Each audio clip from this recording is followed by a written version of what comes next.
What gives you the golden mic? Exact privilege. I paid black privilege. I paid $1,500 for it. He's like, yeah, well, that sounds like black privilege to me. I paid $1,500. Where'd that money come? Back when I was doing a lot more music and studio stuff. Man behind the golden mic.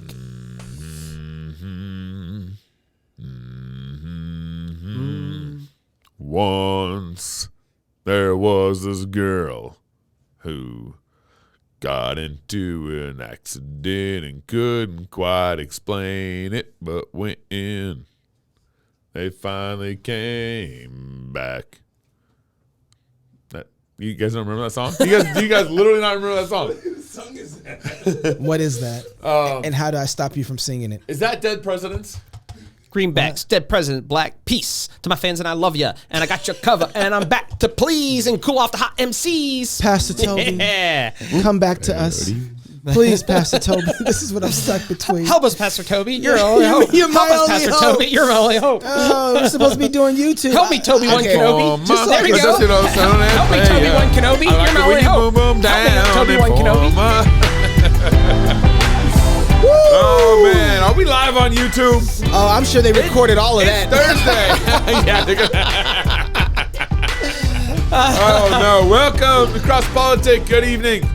Make sure you guys check out our live show coming up in the app. We had a great interview with the T-Rex Isaac, T-Rex Arms. I've done some Isaac dumb Botkins. things, It was, and I'll do it was dumb things fantastic. again. Talking about Uvalde school shooting, like the Christian response. Yeah. How should we be telling stories? That some of that conversation happened in the club portal too. So you club members can already log into the club portal, and you should be able to get that information. You know, there too. we didn't talk to him about. Oh, you were supposed to do. Okay, so in the show,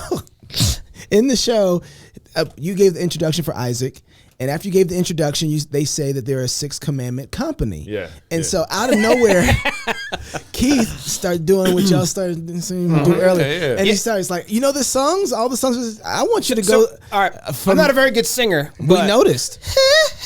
Okay. That's all right. So when I was a kid, I learned the 10 Commandments, and I learned it by going.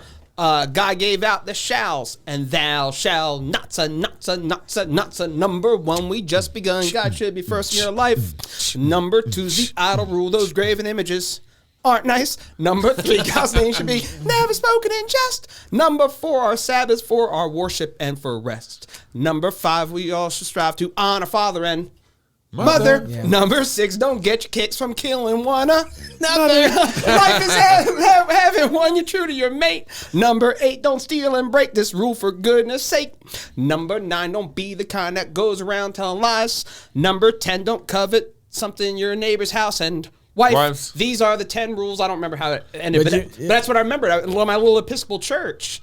That's what I learned. And then on the bright side, when I got old enough, I was like, I'm going to be a good person. I was like, oh, yeah, there's little 10 commandments. I was like, I'm breaking all of them. Then I realized I was a sinner and became an actual Christian. So I learned, that was a jingle. And I remember us dressed up like angels at St. Michael and All Angel Episcopal Church in Hartville, Ohio. And we're out there, and my mom just like, please don't mess it up. You know what I mean? Us out there, all excited, doing it was like the best Christmas pageant ever type of thing, and we're just bringing it. And I when I would sing, like, I can't sing a lick, but I always wanted, like, Michael. I was just, if I could do one thing, it would be to sing, and I can't sing. Do you know any Michael Jackson songs? Oh, do I know Michael Jackson songs? What's that one where it goes, Santa, but he's got a couple, he's got that Free Willy jam. So he says, hold me like the river of Jordan. Cause you got a Free Willy. That one, I love that one. But when you got the windows down and the system up, and he's like, and you're just like, Santa, Makusa, gonna Santa, Makusa. I'm not even sure what he's saying, but you just like, you feel that energy. Are you trying to say Mama Sa, Mumakusa? I don't even know what that means, but that might be what I'm trying to say. That might be. What does that mean? What does that mean? It's just, I don't know what it means either, but at least I know. At least you know what he's saying, though. I know what he's saying. Oh, okay. Somebody's tried someone in the chat session is going to. No, some people have actually tried to say, I'm going to tell you one more time, I'm not going to stop. That's not what he's saying. Okay. That's some new white iteration of that. That is wrong. It is wrong. I'm going to tell you, he's not saying that. He's saying, Mama say, Mama sa, Mumakusa. He got it from But I miss Pastor Toby. Help us, Toby-Wan Kenobi. You're our only Baby, hope. come back. Toby-Wan Kenobi. Help us, Toby-Wan Kenobi. Okay, You're our so- only hope. Yeah. Let's get to some of the things that we weren't actually able to finish in the show. Yesterday, everything just super got serious. We needed Yeah. I guess you kind Do of we got to talk about news? It was that latte. There's something in that latte. Yeah, we do. Yeah, we do that. There's some extra stuff in there something in 'cause that latte. we got to do news every day. We Little need something. TNT. Biden yesterday. This is, guys. We ended the show yesterday and we missed this, but Biden signs an executive order that is supposedly trying to counter legislative attacks on LGBTQ rights. Now, here's the article. What are those attacks? But that's the thing. They have the same. What are the attacks? You got to remember this. They have the same rights as everybody else. Yep. Okay, they have the same rights as everybody else. No one should be allowed to marry the person of the same sex. Right? That's just right, period. That's right. So we're not giving, but they're That giving law them applies special to rights. But everybody. anyway, what they're really trying to do, and this is what was interesting. What they're really trying to do is come after Florida. They quoted inside of this press release from the president. It's called Executive Order 13988. AKA Ron DeSantis. Yes, it's well, that's exactly the Ron DeSantis executive order. Yeah. Actually, no. It's in line with 13988. But what they're trying to do is they want to get the Equality Act. They want to give it some power. They want people, and it's just stalled right now in Congress, in the House, and They can't get the Equality Act through the House because of the Senate. And so what Joe Biden wants to do, he's going to just do it through pen. Right. Through executive order. And you know, they saw California, the whole what was it, the Conversion Act situation that they had out there, and so now they're pushing that through presidential acts. They're basically trying to what am I trying to say? I don't know. You want me to take it Executive over? order? No. What is it called when you you know what I got in my Fiat? head? Thank you. See, Keith, Fiat. that's for that. Ex nihilo. Thank you. For that, you can sing Michael Jackson however you want. Yeah, Fiat. That's what they're trying to do. But basically, Biden says my administration must safeguard LGBTQ I plus youth from dangerous practices like so-called conversion therapy, efforts to suppress or change an individual's sexual orientation, gender identity, or gender expression, a discredited practice that researchers indicate can cause significant harm. So they're going after conversion therapy. I think we dropped the ball a long time ago on conversion therapy. I think what we saw conversion therapy, it was a secular practice ultimately, where you were talking about this on the show, where they were shocking people and doing some things that were absolutely inhumane. I completely disagree with that.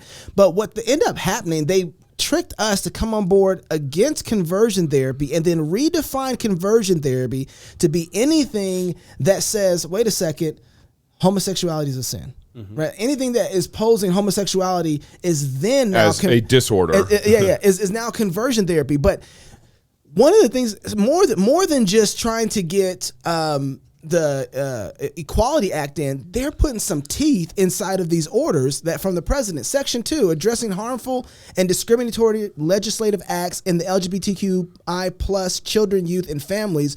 The Secretary of Health and Human Services shall, as appropriate with the consistent with applicable law, use the Department of HHS authorities. What authority? HHS authorities? Well, they got authorities now to protect LGBTQI plus individuals' access to medically necessary care from harmful state and local laws and practices, and shall promote the adoption of promising policies and practices to support health equality, including in the area of mental health. It goes on to say, B, the Secretary of Education shall also appropriate and consistent with the applicable law, use the Department of Education authorities to support LGBTQI plus students, their families, educators, and other school personnel targeted by harmful state and local laws and practices. Don't lose that. Local states and harms and practices. They're thinking about Florida in this, and shall promote the adoption of promising policies. So we're going to stop their harmful policies, and we want you to promote promising policies and practices to support the safety and well-being. This is really interesting. And rights of the LGBTQI plus students within 200 days of the date of this order. So On the bright side, does that get us? No, it doesn't. that's section 2. In bright side, does that get us what? 200. Well, no. I was You're trying to get us like, out of Biden's era. Like, when does this end? Yeah, because it's like one of these things where they just kind of throw it out. Oh, you have to comply within 3 years or whatever, and the next thing you know, like next president comes along and scraps the remove all those executive orders. But also don't forget, like, all this language in here is basically they're turning everything upside down. They're calling evil good and all this. I mean, they're talking about stopping harmful care in Florida. The kind of care that wants to serve and help children who are going through mental illnesses.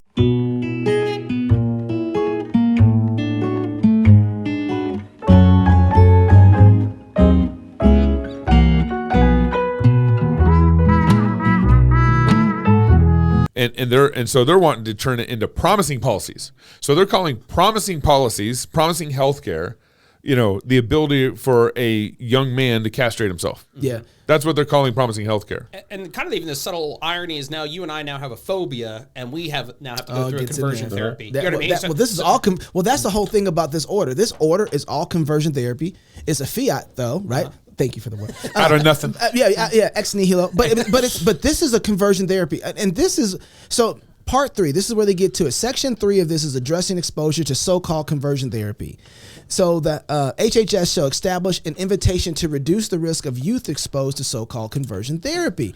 1, consider whether to issue guidances clarifying for HHS programs and service agencies that so-called conversion therapy does not meet criteria for use in federally funded health and human services programs. It's always the money. 2, increase public awareness of the harms and risks associated with so-called conversion therapy for LGBTQI plus youth and their families. Now, they're talking propaganda now. So now what they're going to do is they're going to queer everything. Mm-hmm. So you have Disney already doing it. Yeah. Right? You got you can't turn on a show on television without everything being queer. Yeah, and I think what we have to realize, and I've been meaning to do a podcast on, but everything already is queer, even in church. So our discussion earlier about what is a pastor, like even in the church. So the basic idea of queer is that all of our identities are essentially socially constructed.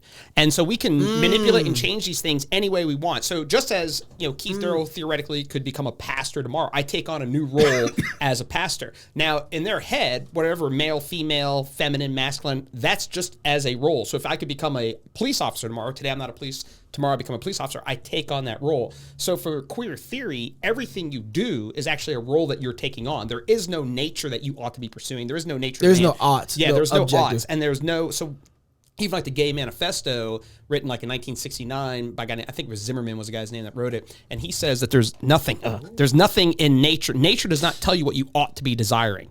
And so you can come into the world, and the implication of that is it really wrong to desire children, or is it just your socially constructed desire? So there's so many things that get teased out there that right now people push back and like, oh, how dare you say that? But if there's nothing in nature that's telling us what our desires ought to be, and every role that we take on is basically kind of an acting role, performative of however we want to be. So I would just say, like, broadly, I think we have to realize that fundamentally the queers have won, that the queer theory has won, because almost everybody I interact with on a college campus, including many people in the church, they already think along those lines of there's some sort of cultural aspect that makes me behave the way I'm behaving. And there's nothing in the image of God and what it means to be a man, what it means to be a woman that's caused me to be, or makes me want to desire a certain way. And so you can be a wolf in sheep's clothing. So a wolf can perform being a sheep. So there's a grain of truth to queer theory, because we can be hypocrites and we can pretend to be something and we can act. But going back to that means it's an objective standard, though. Yeah, there's still God has made us male, female. There is a God, you know what I mean? And all that stuff needs to be teased out. So I think we have to realize there's a sense in which everything already is queer, including Florida. They just haven't. It's just kind of that mop up duty that the queers need to do. Okay, so if everything's already queer, our metaphysic is broken. We don't understand anything. Because there is no metaphysics. There is no nature to reality. There is no reality. Everything except really the one is, I make up. Yeah, and if I can get enough people to agree with me, and right now most people agree that, yeah, these things are socially constructed. I'm on campus and the most horrific things, they're acknowledging, oh, that's socially constructed, but we don't want to play that game. So I don't want to play European football. I want to play American football. And fortunately enough, people want to play American football, not European. And so we're content with that. How are you pushing back on that on campuses? Because here's something I've realized, Keith. why do you always check out when we do? I'm this? listening. You're on your What am I saying? I I think that's what hurts the most is you don't listen. I know he doesn't. You don't listen. You guys are the same. So, but one of the things I realized in the postmodern movement when it hit early 2000s, probably 2004 on the campuses when I really start seeing postmodernism. Todd Friel was out there on the campuses of University of Minnesota, and he was asking a simple question like, I think he was just asking something about an article, and they, I don't believe in truth, and he was like, I'm sorry, what? They're like, well, I don't believe in truth. He's like, sure you do. It's like, no, I don't. He's like, sure you do. He's like, no, I don't. He's like, is it true that you don't believe in truth? Yes. And Todd flipped out. He was like, I don't know what just happened. Mm-hmm. Right. And so we saw that and we thought, okay, postmodernism, this can't survive. This will go away. And then it came full blast. And then it started attacking not just truth as far as, is this a table? Am I really here? Man and woman. Mm-hmm. Not true. Doesn't have a objective standard. We thought we beat postmodernism, and so we didn't beat it. So then now that it's infected everything, this postmodern aspect and Gnosticism has infected everything, how are you dealing with it on the campus? Because I think that's where we're going to see what's next. Yeah, there's a certain level, to be honest, it's almost like you're dealing with the demonic, and it's like this type only comes out with fasting and prayer. Because I've kind of have realized, especially post-COVID, my campus experience is radically different than pre-COVID. Even pre-COVID, even though there was the postmodern condition, I was still kind of in Athens. Even they would end up acknowledging, yeah, school shooting's evil. And so you do have to go after the emotional things, you know what I mean? But post-COVID, it was much more like I'm in Ephesus and all hell's breaking loose every day that I preach. That it's just, I'm just a Nazi, I'm a fascist. And even something like white supremacy is now, I'm a white supremacist, even if you believe in Christianity, is a white supremacist. So I used to like you. I know. And so I became a white supremacist. Why? Because I believe in men and women. That's a white supremacy thing. Being imposed on wow. So if you, I'm a white supremacist? Wow. Yeah, well, you've adopted whiteness. So even though as a black man, the ideology, that's why it's always whiteness, and it's an ideology, not so much this. So if you adopt the male-female categories for thinking, then you've submitted yourself to whiteness, because white Western culture has been constructed over these identities. Binary identities. Yeah, and so if you go back, I'm going to smack the skin off somebody's face. That's why I can't do what you do. Because I'm going to be like, what you call me? And the hard part, and so what you have to do, the thing you can still do, because they can't escape God's world, everybody that you're interacting with, and you just might need patience and asking a lot of questions, you have to find the point where they're still in contact with God's world, and they still love their child, they still love their wife. That's helpful. Even if they're totally wicked, there's still going to be like a human element to them, that when I'm listening to them, what's the thing they care about that I can kind of press down and kind of put a thumb. It actually hurts more, but you can take your thumb and kind of be like, that part there. And honestly, this is, I don't know if we brushed on this yesterday, but the big point ends up becoming, I think we have to realize this. So many people come from wicked homes with abusive dads and everything else. When I preach on that on campus, it's amazing how everybody shuts up. Divorce and abuse, people just shut up and they listen. Wow. And there was actually a girl at Kansas who was haranguing me for about an hour and a half, screaming in my ear. I finally gave up and went over to talk to a guy. She comes over, still haranguing me. And somehow we got onto abuse. And I started saying, she got quiet. A guy interrupts me. She turns, she goes, you shut up and you let him finish. You shut up and you let him finish. And a guy who was there the whole time she's haranguing me, he goes, wait, you're on his side now? I go, I don't know. And she listened, she apologized at days end. And all I did was kind of like, does the gospel address abuse? So I think even just like pastorally, as we talk about pastorally, what does it mean to be pastoral? Paul does say to the Thessalonians, I was there as a nursing mother. You know what I mean? So here I am dealing with people who are like sheep without a shepherd. And so how can I preach the gospel in a context? As a street preacher, I have a tendency to be like sin, sin, sin, sin. But there are genuine people that's been sinned against. Right, and if your dad, who's God given you to reflect his character, has screwed everything up, that's going to screw up all your theology. And so we have to realize that as we're preaching the gospel to people, like, yeah, they're totally idolatrous in part because your dad's totally a mental case. You know what I mean? And he's done these things. So I think that's our point of contact in a chaotic culture, because I think much of it is, we talk father hunger. You know what I mean? If we grasp that reality, like we're in a patriarchy, what are the implications when that goes bad? Right. That's what we're preaching the gospel to. Right. So reading through this, we were just reading through Biden's administrative order that he signed. One of the things they have in here is that the Trade Commission is encouraged to consider whether so-called conversion therapy constitutes an unfair or deceptive act or practice to issue such consumer warnings or notices as may be appropriate. Consumer warnings. So with everything that you just got done saying, you go on college campuses, how long is it before you're not allowed? The Federal Trade Commission has to consider now, by the order of the president, on whether or not there should be a consumer warning on Keith Darrell. Yeah. on Keith Darrell. Yeah. Right. And I already, I do still get the occasional sign put up, warning, trigger warning ahead. You know what I mean? Free speech expression, trigger warning, offensive speech. So people, they'll literally put up Signs in advance of sandwich you. boards, like 100 yards out to let people know. So, and we're already, I got arrested last fall over, I would say, very much a free speech issue.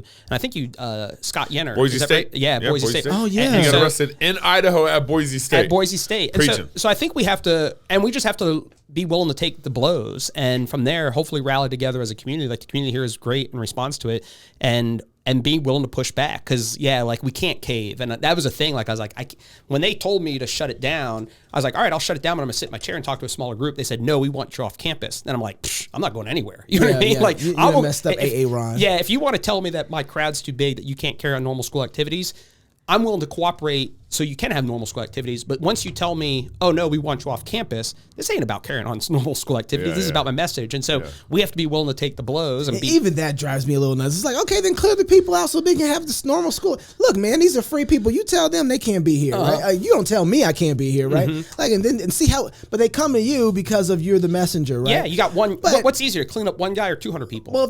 See, but that's okay. All right, because I wonder, like, okay, tell them they can't be here and see what kind of response you get. See if they don't stone you, right? Yeah. And they didn't say anything to anybody else speaking. Right. So that's why you just realize it's an arbitrary fiat declaration. Fiat again. Thank you. They're just so we just have to be used to it and learn to lean in and be willing to fight back and suffer the consequences. Because right now we still have some liberty. We got guns. You know what I mean? I don't think that means anything anymore. But that's a whole nother conversation. Yeah. We had guns, we got shut down. To address, this is C from the executive order, to address the so-called conversion therapy around the world. Around the world. Yeah, we got to export that sexual revolution. I don't think it got to They're Africa giving me the fully. clock sign. I see you, Carter. I'll determine. Is it how long me? this is 'Cause I gonna got be. ranting and raving? No. So they're going to export this around the world within 180 days of the date of this order. The Secretary of State, in collaboration with the Secretary of the Treasury, the Secretary of HHS, and the Minister of the United States Agency for International Development, shall develop an action plan to promote the end of its use around the world. In developing the action plan, the Secretary of State shall consider the use of the United States foreign assistance programs and the United States voice and vote in multilateral development banks and international development institutions of which the United States is a shareholder or a donor, to take appropriate steps to prevent the so-called use of conversion therapy, as well as to help ensure that the United States foreign assistance programs do not use foreign assistance funds for so-called conversion therapy. Now, all I could think about was Ben Merkel said, you might not be Paedo Baptist, or you might not be post-millennial, But the left and the liberals are. And I don't care what you say,